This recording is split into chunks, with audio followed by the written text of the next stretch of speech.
రాష్ట్రంలోని ముఖ్య పట్టణాలు, నగరాలకు రైలు ప్రయాణం ద్వారా వెళ్లడానికి ప్రధాన కేంద్రం సామర్లకోట జంక్షన్.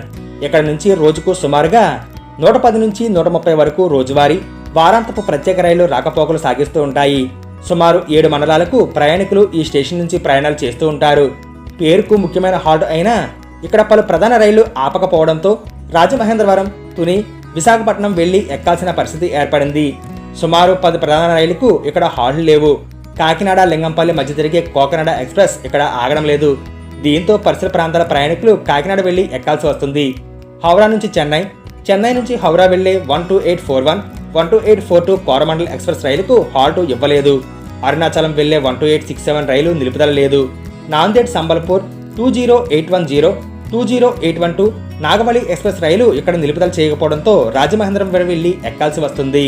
ప్రయాణికుల సౌకర్యార్థం కాకినాడ నుంచి అరకుకు ప్రత్యేక రైలు, కాకినాడ రామేశ్వరం, కాకినాడ నుంచి కాశీకి రైలు ఏర్పాటు చేయాలని పలువురు ప్రయాణికులు కోరుతున్నారు.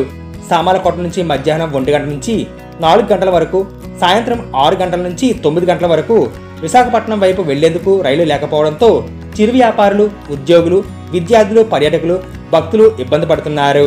దీనిపై సామర్లకోట స్టేషన్ మేనేజర్ ఎం రమేష్ ఈ విధంగా స్పందించారు. ప్రయాణికుల నుంచి వచ్చే వినతుల మేరకు సామర్లకోట మీదుగా వెళ్లే ప్రధాన రైళ్లు కోకనాడ, నాందేడ్, కోరమండల్ ఎక్స్ప్రెస్ రైలుతో పాటుగా పలు రైళ్ల హాల్టుకు ఉన్నతాధికారులకు నివేదిక పంపించామని ఎంపీ, డిఆర్యూసీసీ సభ్యులు పలుమార్లు వినతులు ఇచ్చారన్నారు. కేంద్రం నుంచి అనుమతులు రాగానే హాల్ట్ను కేటాయిస్తామని ఆయన తెలిపారు.